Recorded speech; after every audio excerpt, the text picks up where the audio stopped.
create.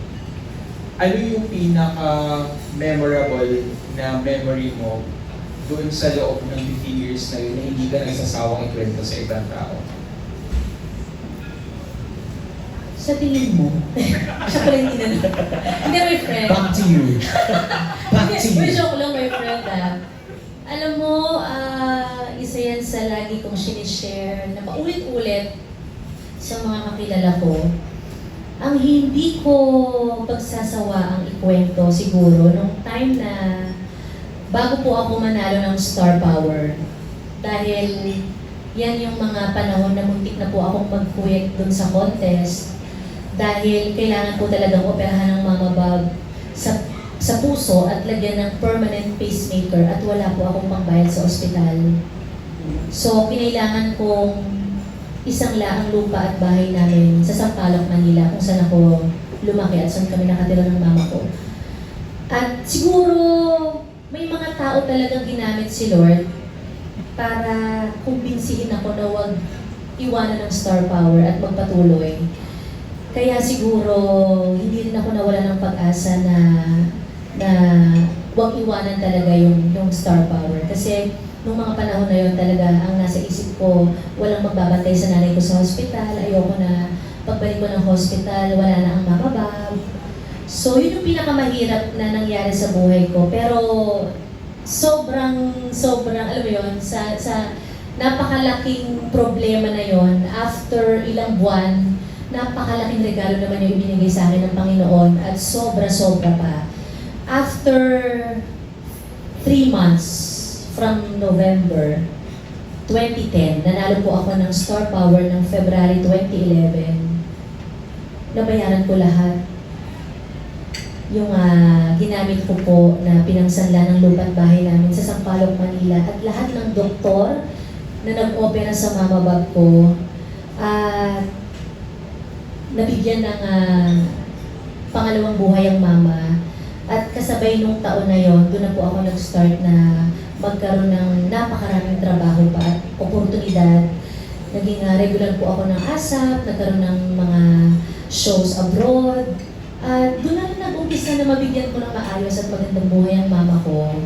So kaya alam mo yon na lagi ko sinasabi sa mga tao na kapag dumadaan ka talaga sa buhay mo na akala mo wala ng pag-asa, akala mo wala na tayong magagawa sa problemang pinadadaan natin ngayon na ang magiging sagot na lang mag-give up. Parang sana mas isipin natin na sinusubok lang talaga tayo ng panahon at ng Panginoon kung hanggang saan tayo magiging matibay. Kasi pagkatapos talaga ng mga panahon na to, hindi natin alam yung mas magiging magandang regalo ng Panginoon sa atin ng tadhana. Kasi ako lagi ko sinasabi yun, buti na lang pala hindi ako nag-give up. Kasi kung iniwan ko ang Star Power, walang Angeline ngayon. At hindi ko mararating yung ganitong itsura. Sayang naman. Hindi ko makikilala si Dr. Bello. Sayang yun, oh. At least, nagpatuloy ako sa Star Power. Ang sarap niya maging maganda. Yes. Hindi, tsaka ang sarap makapagbigay ng inspirasyon dahil sa kwento ng buhay ko at sa talentong ibinigay ng Panginoon, nakakapagbigay tayo ng inspirasyon sa mga taong nawawala na ng pag-asa, di ba? So, gamitin natin yun. Gamitin natin yung binigay ni Lord na talento at gift sa atin. Thank you, Angelina, and congratulations. Thank you, my friend. Thank you, Lance. Our next question will come from Denchel Castro of Radar. Raider? Radar.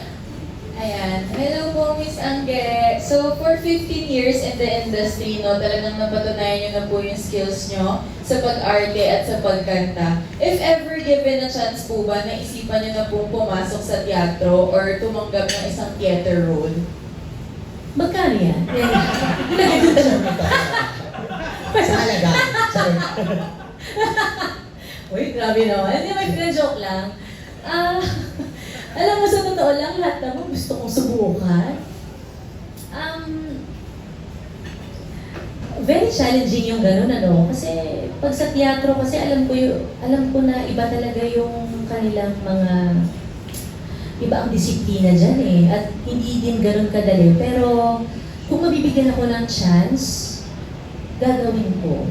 Gagawin ko talaga. Kasi ako po ay talagang mataas po ang respeto ko at paghanga ko sa lahat ng mga artists sa teatro. At marami po akong kaibigan na nandyan sa teatro.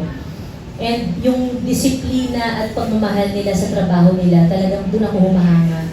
So kung mabibigyan po ako ng chance, kung hindi man ngayon, malay mo sa future, basta mabigyan ng pagkakataon, gagawin ko.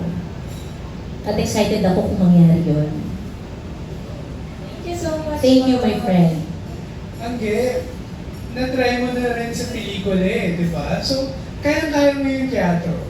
Kasi Tito A, iniisip ko paano, ang hirap po kasi na habang kumakanta ka, umaarte ka at kailangan nandun pa rin yung emosyon. So sabi ko parang mahirap gawin yun. Kaya-kaya Kasi mo. pag sa pag-arte, kilos-kilos ka lang. Pero ito mahirap eh, kasi yung stage play mahirap eh. Pero why not, di ba? Exactly. Yun naman ang gusto natin, na challenge tayo sa lahat. True.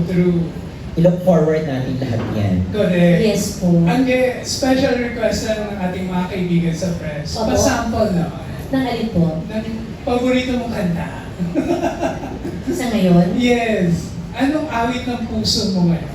Ang awit ng puso ko ngayon, syempre ang pinaka-awit pa rin po ng puso ko ngayon ay ang patuloy ang pangarap. Kasi kagaya nga po ng sinabi ko kanina, sa 6 na pangarap ko, natupad na ang isa, 5 na lang.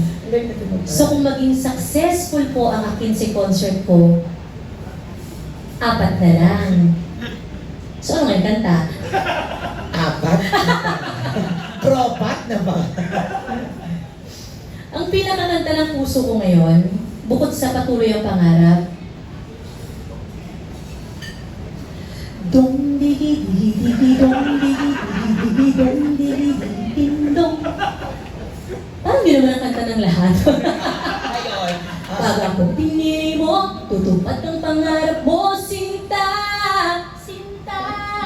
Hindi, ito po, seryoso. Ang kanta ng puso ko ngayon, till I met you, I never knew what love was. Till I met you, this feeling seems to grow more every day. I love you more each day. Yun! Yes. At marami pa tayong aasahan na ganyan. Totoo yan. Diba, Angge? Bato-bato lang yan, pero sa Pero for kasi, now. pero kasi talaga, ang nasa isip ko talaga yung sa sa baby dance. Kaya yun yung unang pumasok eh. Kasi, Dong digi digi digi dong digi digi digi dong digi digi ding dong. Alam mo, Angge, magaling sumayaw si Milo eh. Napatunayan niya yun sa the greatest show alam na. mo, Ate Concert, at magsashow si Ate Angge, ibigay na natin